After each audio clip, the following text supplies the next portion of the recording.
बास झाली तुझी नाटक नेहमीची। मी तुला पुन्हा या घराची शांतता भंग करू देणार नाहीये प्रिया। या घराशी तुझा असलेला संबंध आज संपला, कायमचा। निघायचं नाही, निघ म्हणतीये ना। चल आता इथं निघायचं आणि तोंड पण दाखवायचं नाहीये कोणाला। निघ। सायली, तू हे बरोबर करत नाहीयेस हा। विसरू नकोस, हे तन्वीचं सुद्धा घर आहे। हे घर तन्वीचं नाहीये। तू सामान घे आणि चाल किंवा इथून घे।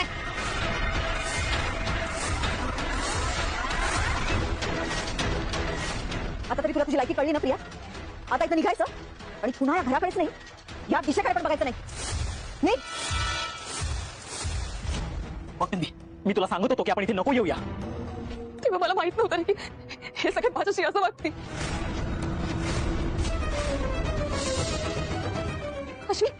अश्विनी इतकी वाईट आहे काय? हा, मला जगण्याचाच अधिकार नाहीये का? मी काय करू? मी काय करू म्हणजे मला माझ्या हक्काच्या घरात येते? सांग काय करू मी? तन्वी, हे बघ, अगं आपण दुसरीकडे कुठेही जाऊन राहू शकतो, इथेच राहण्याचं काय वाटतंय? कारण ही सगळी माझी माणसं आहेत अश्विनी। किती वर्ष मी माझ्या आई बाबांशिवाय काढली आहेत। मी असं कुटुंबाचं स्वप्न बघायचंय रे। मला माझे आई बाबा परत भेटले, पण आता माझे बाबा माझ्यावर प्रेमच करत नाहीत रे। साधं मला जेलमधून सोडवायला सुद्धा आलं नाही, पण तू आलास। मग मी तुझ्या आई बाबांसोबत नाही राहणार तर तू कोणासोबत राहणार? सांग ना, कोणासोबत राहणार? तन्वी, त्यांना जर तुझी गरज नाहीये तर आपल्याला त्यांची गरज नाहीये। आहे गरज अश्विन, आहे। मला जितकी तुझी गरज आहे ना, तितकीच मला माझ्या प्रेमाच्या माणसाची गरज आहे अरे।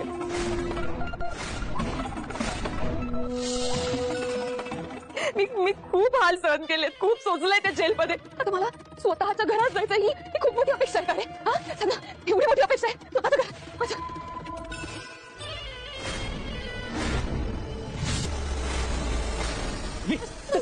तन्वी काय होत आहे? तन्वी काय होत आहे? तन्वी या झालीची नाटक सुरू। तन्वी डोळे उघड। तन्वी, मम्मा पटकन पाणी दे, तिथं बीपी लो झाले कदाचित। तन्वी डोळे उघड। तन्वी।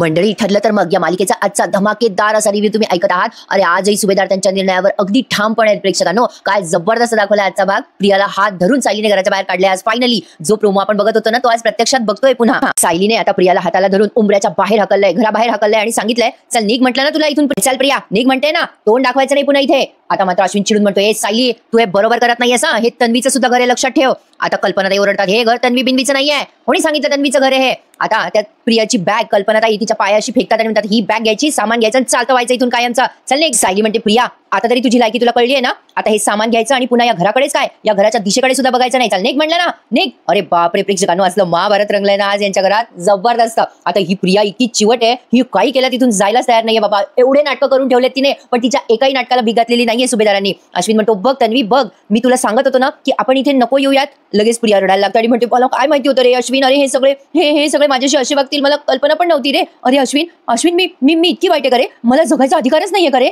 अरे असं कसं रे? अरे मी आता काय करू सांग ना तू? अरे मला माझ्या हक्काच्या घरात घेतला तर मी काय करू? असं सांग ना रे अश्विन, मी काय करू? अश्विन म्हणतो, अगं तन्वी, अगं आपण दुसरीकडे कुठेही जाऊन राहू शकतो ग, इथे राहायचं काय हट्ट आहे एवढा? लगेच प्रिया काय कळवळा आणायचं नाटक करते आणि म्हणते, असं काय करतो अश्विन? अरे माझी माणसं आहेत रे। अरे एवढी वर्ष मी माझ्या आई वडिलांच्या शिवाय काढली रे, तेव्हा मी अशाच कुटुंबाचं स्वप्न बघत होते रे। मला माझे आई बाबा परत भेटलेत, पण आता माझे बाबा पण माझ्यावर प्रेम करत नाही रे। अरे साधं मला जेलमधून सोडवायला पण नाही आले, पण तू आलास रे अश्विन, तू आलास। मला सांग, मी आता तुझ्या आई बाबांसोबत नाही राहणार तर कोणासोबत राहणार? सांग ना अश्विन, मी कोणासोबत राहू? अश्विन म्हणतो, अगं तन्वी, त्यांना तुझी गरज नाहीये तर आपल्याला पण त्यांची गरज नाहीये ग।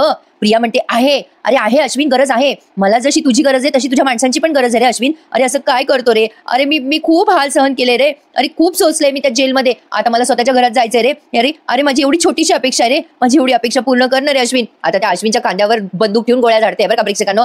आणि आता तो क्षण येतो, त्या क्षणाला आता नाटकं करायला लागते, बीपी लो व्हायचे, आता लगेच चक्कर येते बरं का तिला बोलता बोलता। अश्विन अरे मला मला कसं तरी होतंय असं म्हणून लगेच धाडकन खाली पडते बरं का. आता हिची नाटकं तोंडपाठ झालेली आहे सुभेदारांना. आता सायली कल्पना ताई आता तोंड वाकडं करून घेतात बरं का जेव्हा प्रियाला चक्कर येते तेव्हा. अरे हा सीन जबरदस्त दाखवला त्यांनी, मजा आली. तर हसू आलं मला या सीनला. आता ही अशी गडगड गडगड चक्कर आली तिला आणि पडती खाली. पण आता इथून पुढे जास्ती हाईट झाली आहे प्रेक्षकांना. आता सगळे सुभेदार नुसतं तिच्या तोंडाकडे बघताय बरं का, काय काय नाटकं करते, कशी कशी करते. हिची सगळी नाटकं यांना आता तोंडपाठ झाली आहे. ते म्हटलं ना मगाशीच, म्हणजे कालच सांगितलं ना तुम्हाला मी, रोज मरे त्याला कोण रडे अशी गत्य या प्रियाची झाली आहे. आता बघा सायली तोंड वाकडं करते, कल्पनाताई सुद्धा या प्रियाला बघून नोवेअर करतात. आता अश्विन लगली तिला म्हणतो तन्वी अगं उघड उघड डोळे उघड, काय झालं तुला. ए मम्मा अगं पाणी तरी दे ग, अगं तन्वीचं बीपी लो झालं बहुतेक. डॉक्टर नाहीच प्रेक्षकांनो, काय करावं बाबा अवघड आहे. आता बघा सगळ्यांना माहिती नाटकं करते. पण आता तो अश्विन लगली हायपर होतो, अगं मम्मा पाणी दे ना ग, ए अस्मिताई अगं पाणी तरी दे ग, ओ विमलताई पाणी द्या ना. आता कोणी पाणी द्यायला सुद्धा तयार नाहीये यांना. अरे अरे अरे काय अवघड परिस्थिती आहे प्रेक्षकांनो. कसले उद्योग करून ठेवलेत या प्रियाने, त्यामुळे हिची किंमत पण राहिली नाही. आता नाटकं बघा कशी करते पुढे बघा. सायली म्हणते हे बघा अश्विन भाऊजी प्रियाला काही झालेलं नाहीये. लगेच अश्विन सायलीवर चिडतो आणि म्हणतो हे गप्पा बस का तू सायली, मला माहितीये तन्वी जर मेली ना तर सगळ्यात जास्ती आनंद तुला होणार आहे. आता प्रतापराव नाही तो राग. प्रतापराव म्हणतात ए अश्विन तोंड सांभाळून बोलायचा, कोणाबद्दल काय बोलतोय भान तरी आहे का तुला. अश्विनने आता काय केलं माहिती का प्रेक्षकांनो, तिला असं हळूच तिच्याच बॅगवरती तिचं डोकं टेकवलं. ही बाहेर झोपली तिथे घराच्या बाहेर. देवा प्रेक्षकांनो काय नाटकं करते ही. आता त्या अश्विनने त्या कारंजातलं पाणी आणलं त्यांच्या घराच्या समोर. तो कारंजा नाहीये का, अश्विनने असं उंजळीमध्ये त्या कारंजातून पाणी आणलं आणि या प्रियाच्या तोंडावर असं शिंपडलं. अगं तन्वी उठ उठ तन्वी उठ. लगेच आता उठून बसते बरं का 2 मिनिटात 2 सेकंदात. काय झालं अश्विन, अरे असं चक्कर आली रे. आता अश्विन म्हणतो बरं वाटते का पण तुला. आता तन्वी लगेच ही म्हणते आई रे अश्विन, अरे मला बरं नाही वाटत रे, मी जोर माझ्या हक्काच्या घरात जात नाही तोवर मला नाही बरं वाटणार रे. काय रडती काय पडती प्रेक्षकांनो, असं येते मला हिचं. अश्विनला आता त्याच्या बायकोचे हाल अजिबात सहन होत नाहीये. आता त्याला कसं तरी होतं. आता तो म्हणतो तन्वी तू जाशील, तू आता घरात जाशील. अगं या घरात तुला आधी जेवण नाकारलं होतं ग या लोकांनी, पण ही माणसं इतक्या खालच्या लेवलला गेली आहे की साधं पाणी पण नाकारताय तुला. प्रेक्षकांनो या अश्विनला आता नाही कळणार या गोष्टींची किंमत. जेव्हा ही प्रिया याच्यावर उलटेल ना, याला जेव्हा ही समोर करेल ना प्रेक्षकांनो, तेव्हा याला समजेल की काय सगळं गौड बंगाल होतं. पण आता बघा खरा तमाशा आता सुरू होतो. आता लगेच अश्विन म्हणतो चल उठ, मी आता या लोकांचा मास सहन करणार नाही. तन्वी चल, तुला घरात जायचंय ना, चल मी घेऊन जातो तुला घरात. आता हा सगळ्यांच्या विरोधात तिला घरात नेणार असतो बरं का. तर आता बघा अर्जुन आडवा जातो बरं का त्याच्या समोर आणि त्याला आतमध्ये जाऊच देत नाही. आणि आता प्रिया पाहतच राहते अर्जुनकडे आणि अश्विन सुद्धा. अर्जुन एक शब्दही बोलत नाही, फक्त डोळे वटारून अश्विनकडे बघतो आणि आडवा होतो. अश्विन म्हणतो दादा मागे हो, माझ्या हातनं काही चुकीचं घडेल ना, तुला आधी सांगतोय मी, वाट बघू नको चुकीचं घडायची, मागे हो दादा. अर्जुन म्हणतो चुकीचं मी नाही वागत आहे अश्विन, चुकीचं तू वागतोय. तुम्हाला दोघांना सांगितलंय ना आम्ही की ही मुलगी या घरात नाही येणार म्हणजे नाही येणार. उगाच मलाही बळजबरी करायला लावू नकोस तुला हकलायला. चल मागे हो अश्विन. दोघांचे तुडुंब भांडणं सुरू होतात तिथे. आता बघा त्यांनी मध्येच रविराज आणि प्रतिमाचा सीन दाखवलाय. आता इकडे रविराजांना त्यांच्या कुठल्या तरी XYZ वकिलाने कळवलंय की तन्वी जेलमधून सुटली. पण आता त्यांची काय रिॲक्शन आहे बघा प्रेक्षकांनो. आता बघा रविराज म्हणतात हॅलो ऍडव्होकेट जाधव, बऱ्याच दिवसांनी फोन केला. अच्छा अभिनंदन माझं, कशाबद्दल अभिनंदन करताय तुम्ही. आता रविराजांना काही कळतच नाही. आता अचानक आता रविराज उठून उभे राहतात रागा आणि म्हणतात काय हे कधी घडलं, आणि मला हे काही माहिती नव्हतं. ठीक आहे पण प्लीज मला ह्या असल्या गोष्टी सांगू नका. मला या गोष्टीमध्ये अजिबात इंटरेस्ट नाहीये, सांगून ठेवतोय मी. आता प्रतिमा त्या बघतच राहतात रविराजांकडे. रविराज आता चिडूनच म्हणतात हे बघा ऍडव्होकेट जाधव, तुम्ही पण मला या बाबतीत फोन करायला नको होता, कशाला तुम्ही कॉल केलात. मी त्या मुलीशी सगळे संबंध तोडलेत असं म्हणून आता त्यांनी फोन ठेवून दिलाय. आता प्रतिमा त्या विचारतात काय हो काय झालं, तुम्ही इतके का चिडलात. मग रविराज सांगतात प्रतिमा त्याला अगं जे नको व्हायला होतं तेच झालंय. माझ्या एका कलिगचा फोन आला होता, तन्वी जेलमधनं सुटली म्हणे. प्रतिमा त्या म्हणतात काय. रविराज म्हणतात तो माझं अभिनंदन करत होता माझं कलिग. अरे किती जणांना सांगू की मी त्या पोरीशी संबंध तोडले म्हणून. मग प्रतिमा त्या म्हणतात अहो पण ही अशी कशी सुटली, तिला तर 7 वर्षाची शिक्षा झाली ना. रविराज म्हणतात अगं अशा गुन्हेगारांना सोडवण्यासाठी काही असतात कायदेशीर मार्ग. आता त्यातला तिच्या वकिलाने कोणता मार्ग वापरला हे माहित नाही, पण जाऊ दे ग, मला जाणून पण घ्यायचं नाहीये प्रतिमा हे सगळं.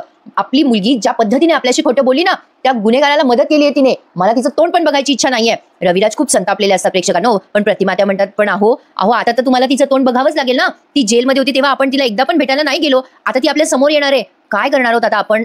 पण काही झालं तरी ती मुलगी आहे हो आपली, आपण हे नाकारू पण नाही शकत ना. तन्वीच्या बाबतीत पुढे काय करायचंय याचा निर्णय आता घ्यावा लागेल बरं आपल्याला. प्रतिमा त्या हुशार येतात प्रेक्षकांनो, त्यांना माहिती आहे जर सुभेदारांनी हिला घरात घ्यायला नाकारलं तर ही बया आपल्या घरात येऊन पडणार आहे. पण प्रेक्षकांनो एक मोठा ट्विस्ट आहे पुढे, सांगते काय झालंय ते सगळं सांगते. फक्त बघत राहा आजचा एपिसोड शेवटपर्यंत आणि लाईक करायला विसरू नका. छान दाखवलाय त्यांनी, म्हणजे जेवढा विरोध करता येईल ना तेवढा पूर्ण जोर लावून विरोध केलाय सुभेदारांनी प्रियाला घरात न घेण्यासाठी. मस्त प्रेक्षकांनो हा सीन वटवायला ना जिगर लागतो बॉस, काय दाखवलाय भारी. आणि त्यातनं बघा ना, विचार करा प्रिया नावाची ही जी विलन दाखवली त्यांनी, तिने बिचारीने किती अपमान सहन केला प्रेक्षकांनो. कमाल आहे, खरंच कमाल आहे, सगळ्या ऍक्टर्सची कमाल आहे प्रेक्षकांनो. अमेझिंग दाखवलंय त्यांनी हे सगळं. आता प्रतिमा ते असं म्हटल्यावर रविराजांना खरंच टेन्शन आलं. ते विचार करायला लागतात की प्रतिमा बोलते ते बरोबर आहे, आपल्याला काही ना काही निर्णय तर घ्यावाच लागणार आहे, कारण आता ही बया सारखी यांच्या तोंडासमोर येत राहील. मनात किती कडवटपणा असला तरी शेवटी रक्ताचे संबंध आहेत ना यांचे. आता बघा पुन्हा सुभेदारांचा सीन त्यांनी दाखवलाय. कल्पनाताई चिडतात आणि म्हणतात हे बघ अश्विन, तुला हवं तर तू घरात येऊ शकतो. हे बघ अश्विन शहाणा हो बाबा, मगच ये या घरामध्ये आणि या मुलीला सांग की तिचा मार्ग मोकळा आहे. अश्विन म्हणतो मम्मा तुला कळत नाहीये का? अगं तिचा आणि माझा मार्ग एकच आहे आता. अरे तुम्हा सगळ्यांना काय झालंय? नाही नाही नाही, तुम्हा सगळ्यांना काहीच कळत नाहीये. तुम्ही सगळेच्या सगळे सुभेदार आहेत ना, तुम्ही निर्दयी आहात, निर्दयी झालात तुम्ही. आता मात्र प्रतापराव चिडतात अश्विनवर आणि म्हणतात, ए अश्विन तोंड सांभाळून बोल, या खोटारड्या मुलीसाठी तू आपल्या परिवारासोबत भांडतोयस. लगेच प्रिया नाटकं करायला लागते पुन्हा आणि म्हणते, अरे अश्विन जाऊ दे ना रे, कशाला तू फॅमिली सोबत भांडतोय? अरे जाऊ दे रे अश्विन, सगळं कशाला वाईटपणा घेतोय रे माझ्यासाठी? प्रिया जेव्हा असं बोलते ना तेव्हा अस्मिता ऑलमोस्ट तिची पोलखोल करणार असते. पण बघा खूप सेन्सिबल डायलॉग दाखवले त्यांनी ईच अँड एव्हरी जण, म्हणजे प्रत्येक जणांचे. अस्मिता म्हणते गप्पा बस ग तन्वी, तू किती नाटकी आहेस ना ते सगळ्यात जास्त मला माहिती आहे. माझा साधा बोळा भाऊ तुझ्या नाटकाला भुलला असेल ग, पण मी नाही भुलणार तुझ्या नाटकाला. अर्जुन आणि सायली कसे रागाने बघतायत बघा ना. आता अस्मिता म्हणते, अश्विन अरे या मुलीच्या नाटकाचा पाडा मी वाचू शकेल रे तुझ्या समोर, विश्वास ठेव बाबा माझ्यावर. पण अश्विनला काय प्रेक्षकांनो, या प्रियाची एवढी बुरळ पडली आहे की तो त्याच्या आई वडिलांचं सुद्धा ऐकायला तयार नाहीये. अवघड आहे बाबा. अश्विन म्हणतो मला ना आता कोणाचं काही ऐकूनच घ्यायचं नाही, मला एवढंच कळतंय माझ्या बायकोला तिच्या हक्काच्या घरात जायचं आणि मी तिची ही इच्छा पूर्ण करणार म्हणजे करणारच. सायली म्हणते, ओ अश्विन भाऊजी तिची इच्छा कधीच पूर्ण होणार नाहीये. तुमची बायको फक्त हे घर पोखरायला आली इथे आणि ही जिथे कुठे जाईल ना त्या घरात दुःख देईल आणि फक्त दुःखच देईल. लगेच अश्विन त्या सायलीला उद्धट सारखा बोलायला लागतो, ए सायली चल तू तर मध्ये बोलूच नकोस ग. अगं तन्वीला घरात घ्यायचं नाही हे तू ठरवलंयस ना, आणि बाकीचे सगळे तुझ्या तालावर नाचताय. आता अश्विन असा उद्धट सारखा बोलतो ना, अर्जुनला एवढा राग येतो. आता अश्विन काय म्हणतो, तू काय केलं सायली मला माहितीये. अगं घरातल्यांची खेळ खेळून सगळे अधिकार मिळवले ना तू सायली, वा वा वा अभिनंदन ग सायली, काँग्रेस असं म्हणून टाळ्या वाजवायला लागतो बरं का. आता अर्जुन चिडतो आणि म्हणतो, शट युअर माउथ अश्विन, गप्पा बस. आतापर्यंत मी गप्प होतो अश्विन, माझ्या बायकोशी बोलताना नीट बोलायचं. अर्जुनने असं सांगितल्यानंतर हा अश्विन लगेच त्याच्याकडे रागाने बघतो. अर्जुन म्हणतो, अश्विन नीट बोला सायलीशी, नाहीतर. आता लगेच अश्विन समोर येतो आणि म्हणतो, नाहीतर काय करशील रे, काय करशील तू? आता दोघांचे म्हणजे दोघा भावाभावामध्ये मारामारी सुरू होणार असते बरं का. अश्विन लगेच त्या अर्जुनचा हात धरतो आणि म्हणतो, मार ना मला, अरे मार तुझ्यात हिंमत असेल तर मार. आता अर्जुन ऑब्व्हियसली मोठा आहे, त्याला अधिकार आहे अश्विनचा कान धरायचा, पण तरी सुद्धा या क्षणाला अर्जुनने खूप संयम ठेवलाय, त्याने हात उगारलेला असतो. पण आता सगळेजण सुभेदार म्हणतात, अर्जुन थांब. आता सायली म्हणते, हे बघा मागे व्हा, हो संयम ठेवा, नाहीतर काहीच्या काही होऊन बसेल. खरं तर प्रियाला हेच हवं असतं प्रेक्षकांनो, ती मनातून इतकी आनंदी झालेली दाखवली ना जेव्हा अर्जुनने हात उचललेला असतो तेव्हा. आता सायलीने मागे खेचल्यावरती लगेच तोंड उतरतं प्रियाचं बरं का. आता बघा या अश्विन म्हणतोय, काय ग सायली, अगं होतंय ना तुझ्या मनासारखं. अगं आज जर का दादाने मला मारलं असतं ना तर सगळ्यात जास्त आनंद तुला झाला असता. प्रियाचं तोंड पाहणं प्रेक्षकांनो, बघा लगेच अश्विन म्हणतो, दादा अरे मार ना मार, होऊ दे तुझ्या बायकोचं समाधान. अरे काय आगदाव नाही प्रेक्षकांनो, त्या प्रियासोबत राहून बरोबर त्याला गुण लागलाय. आता लगेच प्रिया अशी तोंडाला हात लावते बरं का आणि मनातल्या मनात हसत असते. आता मात्र प्रतापराव चिडून म्हणतात, बस कर अरे अश्विन बस कर, अरे तुझ्या बायकोसाठी घरात मारामारी करणार आहे का रे तू? लगेच प्रतापरावांवर उद्धट सारखा पुन्हा बोलायला लागतो अश्विन आणि म्हणतो, हा तुम्ही तर यांच्याच बाजूने बोलावो. अहो तुमचा मेंदू तुम्ही या सगळ्यांकडे गहाण ठेवलाय, गहाण, आणि या सायलीकडे गहाण ठेवलाय तुम्ही. आता जेव्हा अश्विन असं बोलतो ना तेव्हा मात्र आता कल्पना त्यांची सटकते. आता त्यांना एवढा राग येतो आणि त्या समोर येतात आणि म्हणतात अश्विन, आणि सनकन कानाखाली मारतात अश्विनच्या. असंच पाहिजे. आता प्रिया कशी करते बघा ना, एक शब्दही बोलत नाही आता कोणी. आता कल्पना ताई चिडून म्हणतात, तुला भान आहे का तू कोणाशी बोलतोयस? तुझ्या वडिलांशी बोलतोय तू अश्विन, तुझ्या वडिलांची उद्धट सारखा बोलतोयस या मुलगीसाठी. अरे ही आपल्या घराला लागलेली वाळवी. आता अश्विन चुपचाप मान खाली घालून उभा असतो बरं का. प्रिया लगेच म्हणते, अगं असं काय करते ग आई, अगं मी तुझी लाडकी तन्वी आहे ना ग आई, अगं असं काय करतेस तू जिच्यावर खूप प्रेम करतेस ना ग आई. आता प्रयत्न करून बघते बरं का ही. आता लगेच सायली चिडून म्हणते, ए प्रिया तुझ्या मगरीच्या असून कोणी भुलणार नाहीये, तुझ्या तमाशे पुढे झाले, चल निघ. आता ती काही निघायला तयार नसते तेव्हा सायली आता तिचा हात धरते आणि असं वडत तिला गेट पर्यंत आणते प्रेक्षकांनो. आता इथे त्यांनी कल्पनाताईंचा मध्ये सीन दाखवलाय. सायलीला सुद्धा याच पद्धतीने कल्पनाताईंनी घराच्या बाहेर हकलवलं होतं. आठवतं ना आपल्या सगळ्यांना प्रेक्षकांनो? प्रत्येकाचे दिवस येतात आणि प्रत्येकाला त्याच्या कर्माची फळं भोगावीच लागतात. प्रियाच्या बाबतीत एक्झॅक्टली असंच झालंय. आता हा सीन तर गाजवलाय प्रेक्षकांनो, गाजवलाय.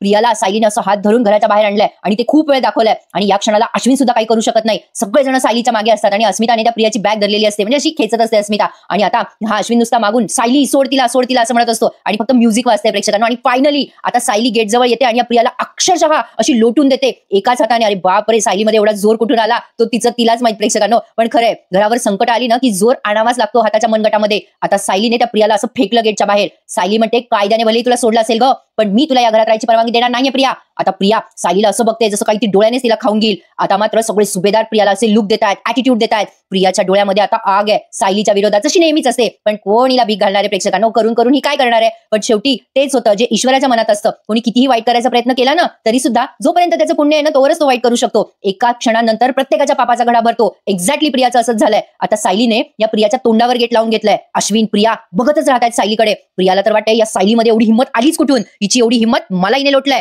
आता बघा पुढचा सीन त्यांनी दाखवलाय मैपतचा. आता काय झालंय प्रेक्षकांनो, प्रिया सगळीकडून ट्रॅप झाली आहे. हिला सुभेदारांच्या घरात जागा नाहीये, किल्लेदारांच्या घरात जागा नाहीये आणि मैपतची दुश्मनी घेतल्यामुळे मैपत आता चेकाळलाय. आता त्याला प्रियाला अद्दल घडवायची आहे. मैपतने स्वतःचाच फोटो फेकलाय आता आणि मोठा तमाशा करतोय आणि म्हणतोय, अय मैपत शिकरे, जगातला सगळ्यात बिंडोक माणूस तू आहे रे. मैपतचा इगो ठेचलाय प्रियाने. मैपत स्वतःला दोष देत म्हणतोय, अरे काल जन्माला आलेली ती पोर तुला भारी पडली रे मैपत शिकरे. बरोबर बोलली ती, बरोबर बोलली. अरे तिने तुझं माकड केलंय मैपत शिकरे, माकड केलंय. नागराज म्हणतो, अय बाबा, ए मैपत, अरे कशाला स्वतःवर चिडचिड करतो, काय होणार रे मैपत शिकरे, स्वतःवर चिडून अहो राग कंट्रोल करा स्वतःचा. नागराज म्हणतो, अरे मैपत, अरे या रागाने तुझा घात केलाय रे, त्या पोरीने तुझी दुखरी नस ओळखली आणि बरोबर घात केला तुझा. अरे हे असं तुझं रागापायी झालंय मैपत. मग लगेच मैपत म्हणतो, नागराज शेठ, लई जालिम आहे ती पोरगी, लई जालिम. मला देशमुखबाई म्हटलीच होती ती पोरगी लई शातीर आहे, लई शातीर आहे. ही प्रिया माझ्यावर उलटल असं कधीच वाटलं नव्हतं मला. या प्रियाला भोगावं लागणार आहे नागराज शेठ, मी भोगायला लावणार आहे तिला.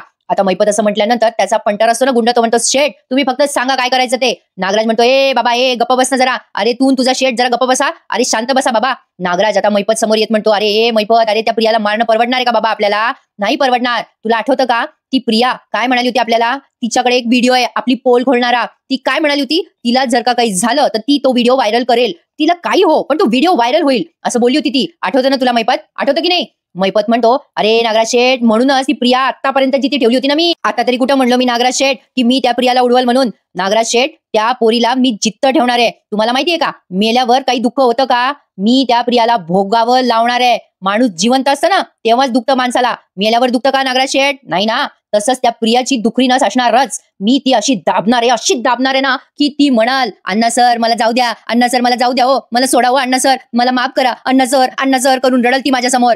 आता नागराज हसायला लागतो जेव्हा मैपत असा बोलतो ते. प्रियाची दुखरी नस काय असणार प्रेक्षकांनो? काल बोलता बोलता सहज फ्लो मध्ये बोलून गेले होते मी की प्रियाचे आई बाबा कसे असतील. प्रिया जर अशी असेल तर विचार करण्यासारखी गोष्ट आहे. कदाचित आता मला असं वाटायला लागलंय सायलीचे आई बाबा राहतील बाजूला आणि प्रियाच्याच आई बाबांचा शोध आता मैपत शिकरे घेईल आणि बरोबर त्याला लवकर सापडतील सुद्धा तिचे आई बाबा. काही सांगता येत नाही. पण मला काल आपल्या एका प्रेक्षकांची कमेंट खूप आवडली होती की नागराजची हरवलेली मुलगी असू शकते म्हणून प्रिया. ती तशी शातीर आहेच म्हणा. पण असो, आता बघा मैपतने ठरवलंय की प्रियाला आता खूप त्रास द्यायचा आहे आणि इकडे सुभेदारांनी तर त्रास दिलेलाच आहे. तर आता अस्मिता आणि सुभेदार सगळेजण बसलेत बैठकीत. आज जे काही झालं ते भयंकर होतं. अस्मिता म्हणते, आज तन्वी रडली पडली काय? स्वतःच्या तोंडात काय मारून घेतलं? काय नाटकं केले तन्वीने? अगं सायली, डॅड, मम्मा, हे बघा प्लीज, म्हणजे सगळ्यांना सॉरी म्हणते मी. तिच्यामुळे आजपर्यंत मी खूप हवत गेले आणि खूप वाईट वागले तुम्हा सगळ्यांशी. आता या कल्पनाताई म्हणतात, अस्मिता तुझा दोष नाहीये ग यामध्ये. ती मुलगी जशी काळ्या मनाची निघाली ना, त्याला आपण तरी काय करणार? तन्वी एवढ्या वर्षाने सापडली ना, मला तर असं वाटतंय की खरं तर ही तन्वी सापडलीच नसती ना कधी, तर जास्त बरं झालं असतं. आता सगळेजण त्या कल्पनाताईंकडे आश्चर्याने बघायला लागतात. कल्पनाताई म्हणतात, अरे हो, अहो मी खरं सांगते, म्हणजे हा विचार आधीच माझ्या मनात आला होता की ही तन्वी सापडलीच नसती ना तर बरं झालं असतं. बघा ना, तन्वी सापडल्यामुळे रविराज आणि प्रतिमाला तरी कुठे आनंद झालाय. बिचारे दोघी किती दुःखात आहेत. आणि ही पोरगी स्वतःच्या आईची हेळसांड करू शकते तर ती सासरच्यांना त्रास नाही देऊ शकणार का? मला सांगा, किती विचित्र पोरगी आहे ही. आता हे सगळं असं डिस्कस करतच असतात आणि हा एपिसोड इथेच समाप्त होतो. तर मी म्हटलं ना मालिकेमध्ये एक ट्विस्ट आहे. आता प्रिया मोठी चिकट आहे प्रेक्षकांनो. काही केल्या ही सुभेदारांची प्रॉपर्टी सोडायला तयार नाहीये. आता ती काय करते, तिथे घराच्या बाहेरच एक तंबू ठोकते आणि तिथेच झोपते. अश्विन आणि प्रिया तिथेच झोपलेत. या अश्विनला नक्की पगार भेटतो ना प्रेक्षकांनो? याला एखादं भाड्याचं घर अफोर्ड नाही करतायत का? असं म्हणा, तो बिचारा तयार आहे, पण ही बाई काही ते घर सोडत नाहीये. तर बघा, आता इथे सायली आणि अर्जुन दोघेही प्रियाला बघायला जातात बाहेर. म्हणजे आधी अर्जुन जातो तेव्हा सायली म्हणते, तुम्ही ते काय करताय बाहेर? अर्जुन म्हणतो, अगं बघ ना. मग सायली म्हणते, अरे हा, तुम्हाला आठवतं ना आपण पण लग्न झाल्यावर असं तंबू ठोकला होता बाहेर. अर्जुन म्हणतो, तू सोबत होतीस म्हणून तर ती खडतर जागा सुद्धा मला मऊ वाटत होती. आता या दोघांना त्यांचे दिवस आठवत आहे प्रियाचे नाटकं बघून. तर असो, आता अर्जुनने तन्वीचा शोध घेणं म्हणजे सायलीच्या लहानपणीचा शोध घेणं काही थांबवलेलं नाहीये. आता त्याने एका स्केच आर्टिस्टला बोलवलंय आणि तिचा तो आयडेंटिटी कार्डवरचा जो ब्लर झालेला फोटो आहे ना तो स्केच करायला सांगतोय. आणि नेमकी तेव्हा सायली त्या माणसासाठी चहा घेऊन येऊन अर्जुन आता घाबरतो. त्याला असं वाटतं सायली आता तिचं ते शाळेचं आय कार्ड बघते की काय. तर प्रेक्षकांनो, मालिकेत आता भरपूर ट्विस्ट अँड टर्न येणार आहेत. प्रिया आता किती दिवस बाहेर राहणार आहे तंबूमध्ये, बघूयात काय काय घडतंय पुढे. मैपतही प्रियाला आता काही सोडत नसतो. मजा आली प्रेक्षकांनो आजचा एपिसोड बघून. कसा वाटला एपिसोड नक्की सांगा. आणि हो, आजचा एपिसोड बघताना सॉलिड मजा आली प्रेक्षकांनो मला. तुम्हाला आवडल्यास नक्की लाईक करा, शेअर करा आणि आपल्या चॅनलला सबस्क्राईब करायला प्लीज विसरू नका. उद्या भेटूयात पुन्हा एकदा इंटरेस्टिंग अशा रिव्ह्यू मध्ये. तोपर्यंत टेक केअर मंडळी.